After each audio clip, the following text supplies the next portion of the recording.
Michée 4, premier verset jusqu'à 5e verset, page 65, 72e cantique. Amen.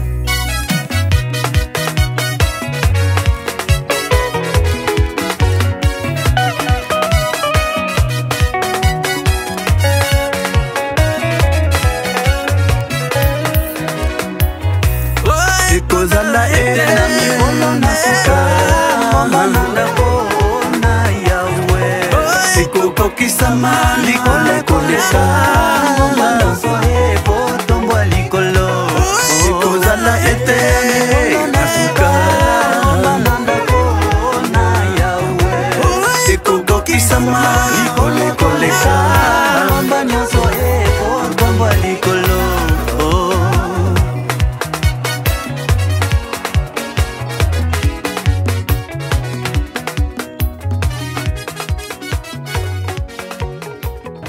Gloire à Dieu, du bonhomme 2. Depuis que Yaki, au Boutani, la tour de Bosot, cette fois-ci, je trouve un gars tellement impeccable. Et pour la Bosot, voilà quand même, Dieu a fait grâce. Autorité m'a aidé pour bosser moi béton. Mais béton, ça ne suffit pas. Hein. Pour retirer à moi, si moi, je bien pour. Pour faire comme un béton, moi, ma banque, il y a un problème. Hein. Il faut moi, ma carreau pour plus tard, pour me faire comme un bien la prière du peuple de Dieu. Vraiment, on est dans la joie parce que des bonhommes des qui en péril, mais maintenant, on trouve des bonhommes des tellement. Na pleurs, il y a ma casse, il y a la pamble, la libota des bonhommes.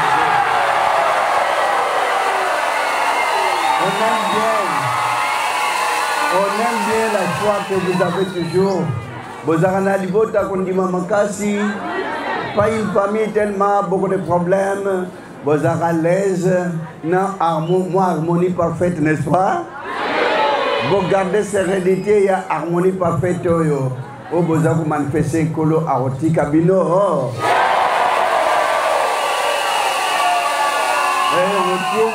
Des bonhommes de bien aérés. Mais non, mon peuple, il y a fraîche, il n'y a pas de Vous savez que quand il y a courant, ils ont quitté, on dirait courant, c'est qu'il y a courant. Mais na sentir mon peuple, moi, je suis en mon avis, au ventilateur, dans la ciment sans courant. Les votes à des bonhommes de évoluer toujours, allez-y de l'avant. Des bonhommes 2, Bobotina, des bonhommes 3. Mais tant que des bonhommes 3, c'était catastrophique. Mais les autres ont trouvé des bonhommes de la place, moi, bien. Moi, les gens qui ont eu la paix, des bonhommes de c'est bon. Boboti, Mangomano, Seketi, Bayimbo. Nous avons ça, il a cabino. Écoutez ça, vous avez continué de page de société. Tant que Pharaon a embarqué les bottes d'Israël dans l'Égypte. Mais quand Moïse était venu annoncer que Naïe pour libérer les bottes d'Israël qui déplacent M. Sambe. Pharaon a dit, mais non, mais ma belle n'a pas monnaie, pour la place M. Sambe. Mais alors Dieu dira non.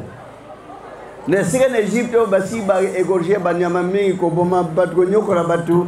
Lingomba ya boule lingomba nanga yebiko vanda po ba Israël ba sambela awate. Mais bat mingi ba yebaka pourquoi magnétisme wana. Mingi ba kan sakandre ezaka motema be peut-être bazala ki po ba sambela en Égypte était parce que donc Pharaon lui espace est belé. Donc ba pona na sakutu ouvert na ko pesa ba wata gratuit ba ko sombate. Mais il y a tata bako sambela en Égypte à ta place des vide bako sambela pour bakende na terre pour parce que na terre promise il y aura même pas répandre du sang, il n'y aura même pas et vous allez connaître banyamate misunité voilà tina lilobe bimina bisika wana nyoso pour te bisika wana akosha molimo na ye mo santuté. saint tout d'abord le sang innocent, ceux qui n'ont pas touché le sang des innocents. Quand on prend, quand on mange, quand on tue, Dieu n'a jamais été content. Voilà que le message yo, et puis ça m'a iloba. Voilà que on dirait Zaka Batokishasa Batokongo Balandaka et que l'Afrique mobimba. Bientôt, et qu'on envahir l'Afrique même du Nord. Amen. Amen. Et pays même là-bas, occidentaux, Balandaka. C'est à tel point, voilà, on était invité dans le Parlement européen pour te mona, Moutango a mis ce message à nous.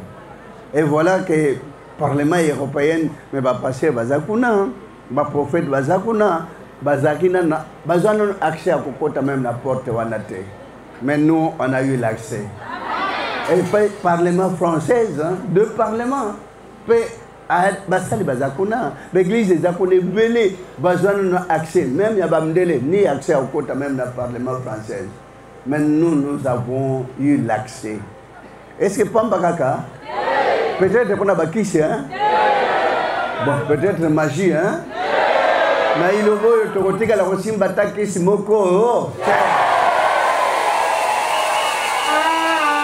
Si sinon ça banganga, l'illusion est tango na samako. Église automatique la routine magie, onyo sona bisala sala pam. Pouvoir yawa pesina dingombo, ça vient d'en haut. Le pouvoir qui vient d'en haut, pouvoir céleste. Voilà. Et puis nous avons comme même n'a pas parlé moi celui qui fait la paix prépare l'amour. Oh, mais dans le monde entier celui qui fait la paix prépare la guerre. Mais il va y bouleverser. Celui qui veut la paix prépare l'amour. Parce que quand on a l'amour, il n'y aura même pas de guerre. Manque d'amour de la guerre.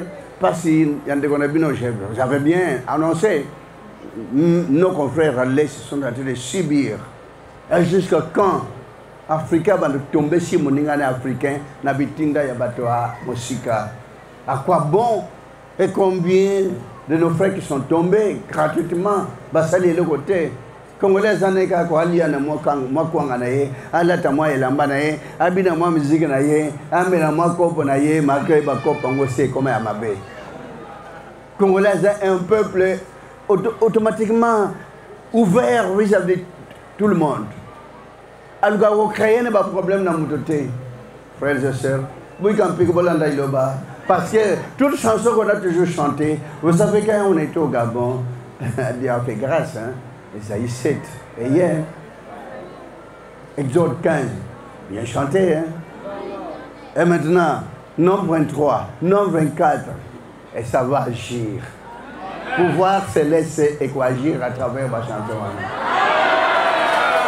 Pour te libota RDC basam la ndam na wana kimia parce que basa libota kimia balinga kulkanzam na bango malgré aussi tant des histoires tant des églises qu'on a toujours appelées églises mais qui ne le sont pas mais liloba toujours ana sozangi musala otika liloba sozangi libala liloba silia et bon so raté loterie otika liloba. Ah, mais bande qu'on a Christ. Moi, c'est à moi qui les alliés. C'est vrai que ça m'a dit que Mouta a causé tout ce qu'on a besoin d'ango. Mais quand tu as mentionné d'ango, il faut que tu aies mané. Tiens au derrière. Que ça vienne ou pas, que vous en ayez pas, l'andan zaminayo. Parce qu'après tout, on est des touristes. On vit aujourd'hui, un jour on ne serait même plus là. L'andan zaminayo peut-être un jour. Molimo et mon amboka na ya. Comme on a l'eau déjà très important, hein? Parce que via le Mokeleshi 90 ans à 100 ans. 100 ans par hasard. Et n'a eu pas plus tard, mais comme on a 120 ans, 130 ans, 140 ans. Bakojala. Pour la saille la vie. Tondi samana boboto na yao. Tondi samana bolimona tata. Ukona kosa, akosa. Ah, mais bandé qu'on a Christ. Pour ne pas prendre beaucoup de temps, c'est une belle journée. Parce que je me disais, mais, babengana kena bongolo, mais oyo moyo to kakakuna, mais tant que y a n'arubanda wapi, oh mon Dieu, qu'est-ce que je vais devenir? Et voilà que, voilà la réponse, la journée est tellement calme. Vraiment, on aime bien. Les âmes n'ont pas aligné, ils sont mis la pompe encore une fois de plus. Na moi, tant que tu as la cancola, ça la macambe, je sais que tata. Zam na bomo tata mzasalo la pena se. Maton pe lukumpe ke momboka na bule. Na bongo no munene pena boboto na yawe zam na bomo mosa pono tam saba pona mnokat na libota de bonhomme de salam moko na moko zunga libota. Yo salibota sengo na rubik sana yo. We pass bitu senyoso boale nyos na bango yeba na yonde mo yebi no mo pesi kimia na longa pona longi salibota no yawe zam na bomo lim salibota to abata masum tana libota mabunga te wenge benizira libota tikete bolingo tata mwana mo santu kana likolo kana peka tabon sali abo sunga bango batela bango ezala ba frère za ba sœur bazinga banango yo ezala bilenge nyoso na boboto mpe na mawana yote mukano yawe nzamna bomoy eko kisamakata babula mino na komre Christ na Nazareth na ngoyam ni mo santu libela kino bomona seko amen boto na kombo na Jésus Christ na Nazareth l'autorité. Ah là là là là. Bah invité, bah autorité, bah d'aller voir le bonhomme toujours vous avez une surprise hein. Toujours une bonne surprise. Vraiment une fois de plus, bah autorité qu'on a pas pour la bino, ton présentateur bah invité hein. Bon bah ça va prendre une tata, pas il faut pas ça là héros dans l'ombre parce que l'église se va monter bah autorité mingi bah on donne na bango na misana bango. C'est la seule fois que je ne peux pas vous présenter. Vraiment, je tiens à vous remercier infiniment. Vraiment, Yahweh Sali Labino et Zalimama Labino, vraiment, on est dans la joie. Merci beaucoup. Pour la bataille de Nicoleka, là-bas honorable. Bon, Yahweh Sali Labino. Donc, on peut se la garder. Amen. Merci beaucoup. C'est tellement rapide. Ça va, merci beaucoup. C'est tellement rapide. Merci de nous.